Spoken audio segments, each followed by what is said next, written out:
Okay, so I just wanted to give you a couple things that you can do to complement your existing weight training routine. So you can add these things in as their own solo session 2 to 3 times a week, or what you can do is just add this to the end or the beginning of your weight training session. So we're just going to focus on 3 areas. It'll be your core, so that your core is strong enough so we can hopefully be stronger and alleviate any kind of other stress that's on other joints while we're carrying our packs, and also working the lower back, or keeping the lower back strong so we can avoid any kind of pain there. Next will be the hips. So when we're working on unstable surfaces, we have to be good at being able to catch ourselves, and also lateral motion, because we're not always moving in the forward direction. Sometimes you have to move side to side, you're pushing off a rock to get to the side. So you have to be ready and strong in those areas so you can stay stable and be most efficient while you're hiking. And then last but not least, we're gonna work a little bit of ankle stability. So obviously that's important because it's easy enough to just overturn your ankle, and we really want to avoid any kind of ankle injury while we're out on a hike.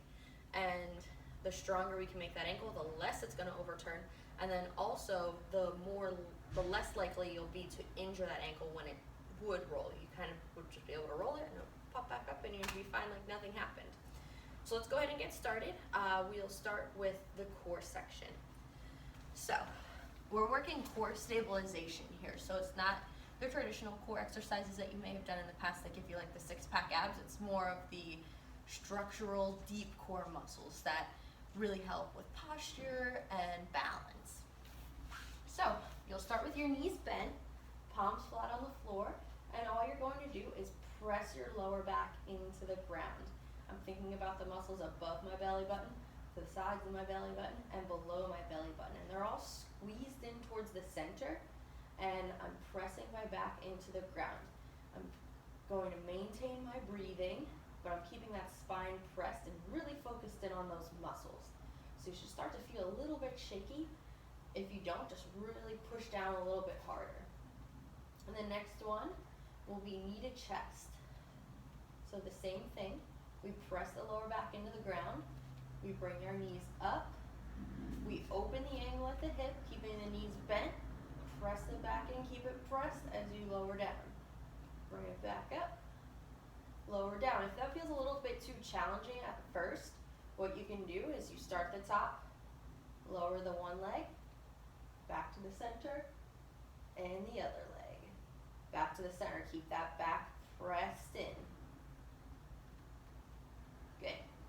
Next one, lace the fingers, they'll go behind the head, press the back into the ground, crunch up, squeeze the core, keep the back pressed as you lower down. So for the whole time interval you're working, you want to keep your back pressed into the ground, and that's going to keep your core active and continue to work the muscles that we want to be working.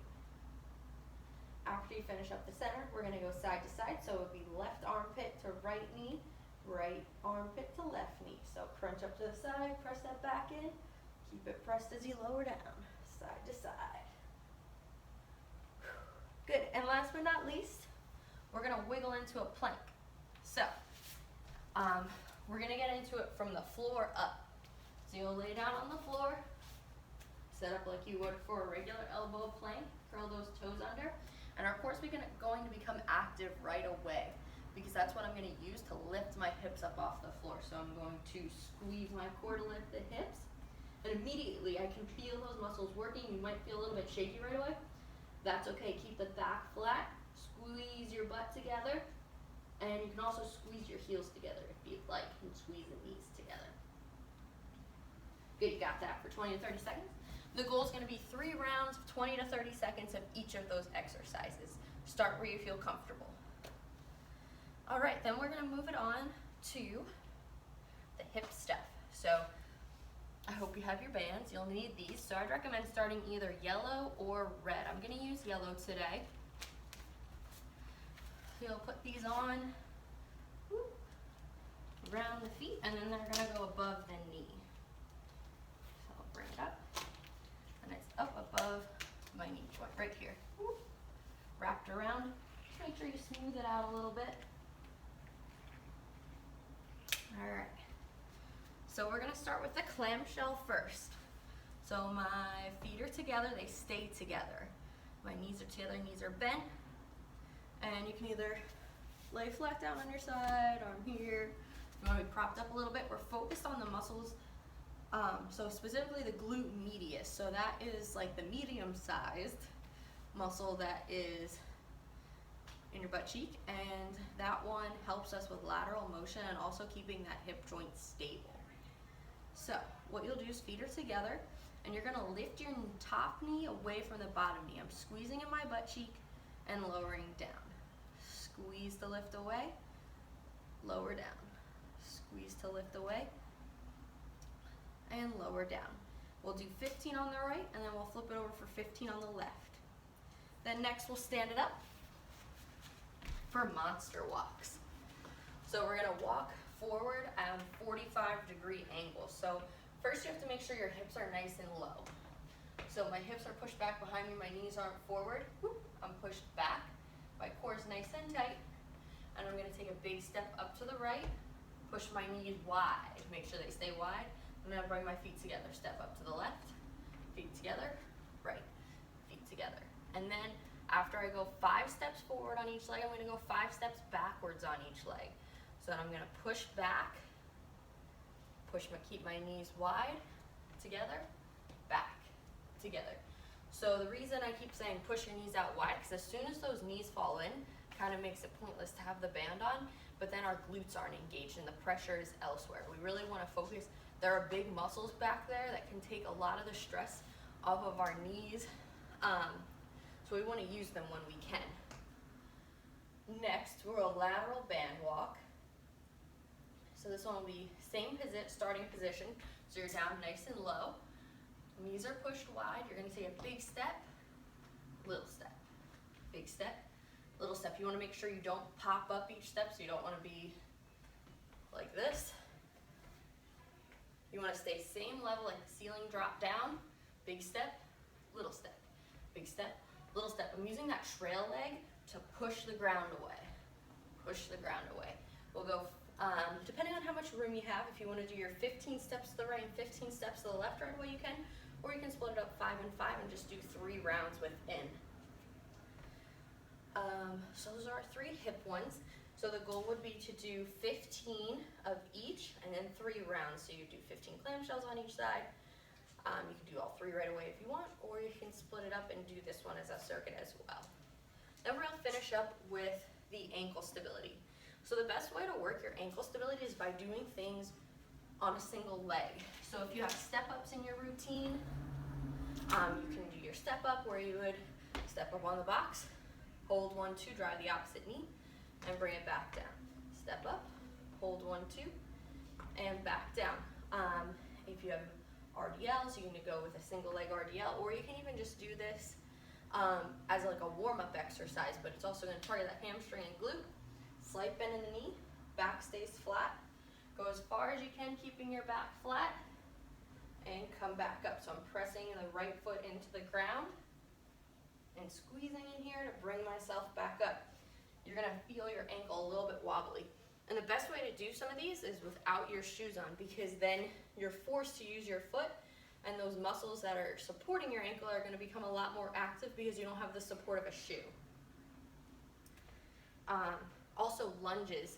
I think lateral lunges will be huge as well because we're getting that side to side motion as well. So you can start here, step out to the side, my hips in line with my knee, that's in line with my ankle. My chest is tall, now I'm gonna push away, bring it back to the center, hold my balance, 1, 2. Out to the side, press back to the center, hold my balance, 1, 2. All right, then we'll hit the floor for a couple of those band exercises. So some of these are a little bit tricky when you're by yourself. So if you have a partner that can hold your band, that's helpful, but they can be done on their own too. So the first one's just gonna be plantar flexion of the foot. So that means you point your toe away. So I'm gonna wrap my band around the ball of my foot. I'm just going to push away with my toes and think about activating the calf to push down. So if it doesn't feel like you're working hard enough, you can always switch to a heavier band and push away and control in.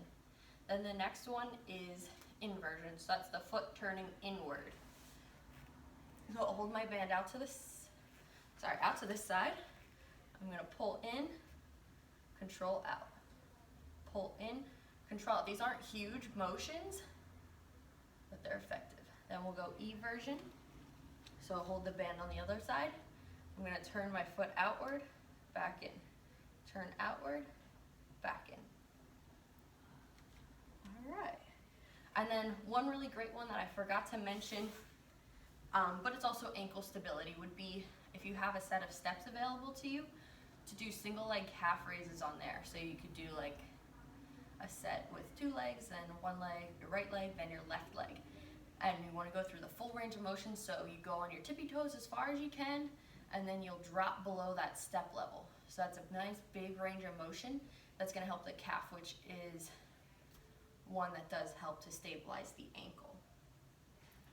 For any of the exercises, you're looking to do 10 to 15, 3 rounds each, and you're going to be able to build up some good strength before you go on that hike.